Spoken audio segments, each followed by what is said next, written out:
Hey everyone, I'm Nabila Devina, and today I'm diving into a super interesting drama analysis. We are going to talk about a play called Legend by Floyd Dell. I chose this because it has an awesome storyline and some really complex characters that are fun to explore. Let's jump in. First up, let's break down the plot structure of this play from start to finish. The first is exposition. The play kicks off with this guy, Luciano, or he, showing up at woman's room, Violante or she, with a gift. He claims it's not from him but from her husband, who is away in Rome. Right off the bat, we see Luciano delivering a gift from Violante, husband, who isn't even there. And the second, raising action.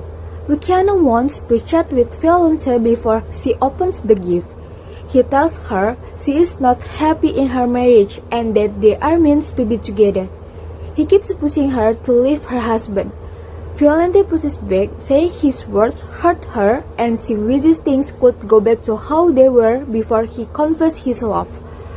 Luciano insists he is just being honest and gives her an ultimatum. Decided tonight if she'll go with him or he is out for good. Next, climax. Luciano steps out onto the balcony to give Violante some space to think. While he is out there, she prays for a sign, then she looks at the gift and opens it, freaking out when she finds a skull inside. This moment is the climax because it really messes with Violante's internal struggle. The skull sent by her husband with a weird message about a mirror forces her to confront that and what love really means. And the fourth is falling accent. Violante has a ton of intense reactions to the skull. She feels cold and starts thinking about that, even questioning if she ever really loved Luciano. But then she realizes her husband is trying to kill their love. Seeing the skull makes her value her own life and ability to love even more.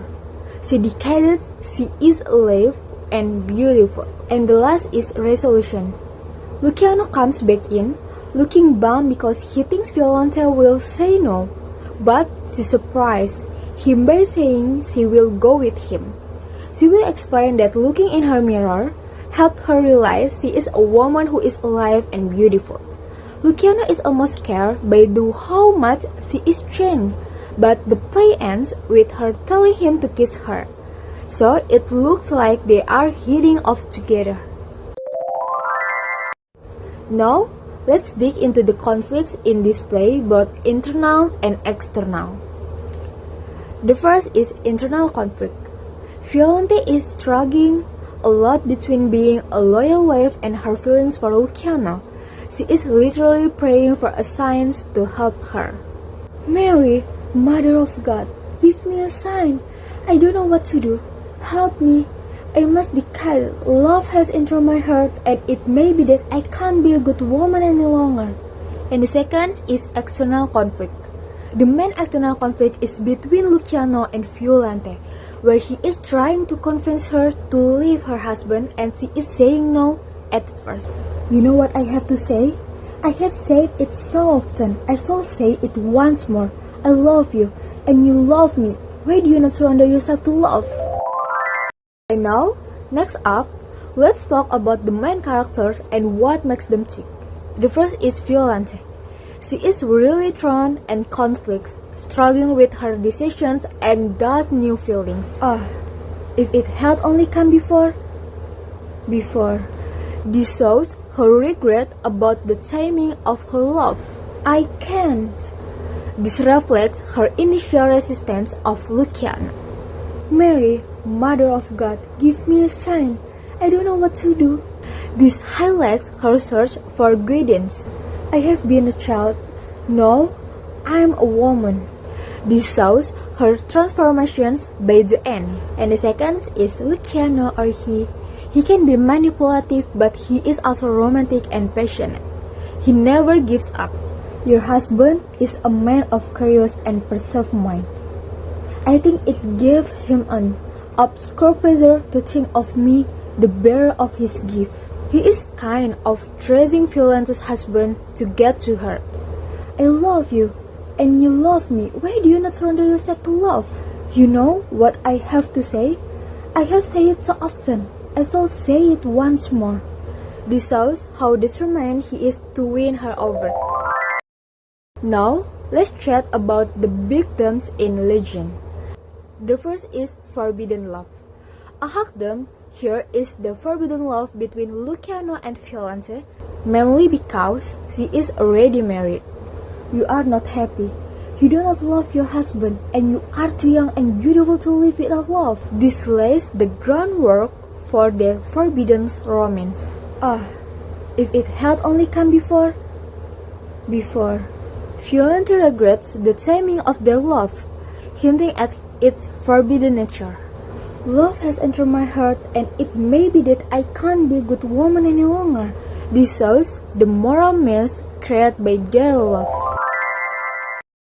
The main focus of this play is personal transformations and self-liberation through a shocking revelations. The play really centers on Violente's inner struggle and how she changed after receiving that shocking gift from her husband. That school forced her to confront that and what love truly means, leading her to a new understanding of herself and her desires. The climax is when she opens the gift and finds the school. This moment is the climax because it changes Violente's inner struggle. The school makes her value her own life and love even more. For me, the most interesting thing about this play was how the school, a symbol of death, actually helps Violente embrace life and her desires. The twist really flipped the dynamic and message of the play. It shows that sometimes facing the scariest truths can set us free to truly live. To wrap it up, Legend by Floyd Dell is a rich play that explores internal conflicts, character transformations, and the theme of forbidden love. Through its well-crafted plot and evolving characters, Dell gives us a compelling story about self-discovery and self-choice. Thanks for checking out my presentations. If you have any questions, feel free to ask, and see you next time.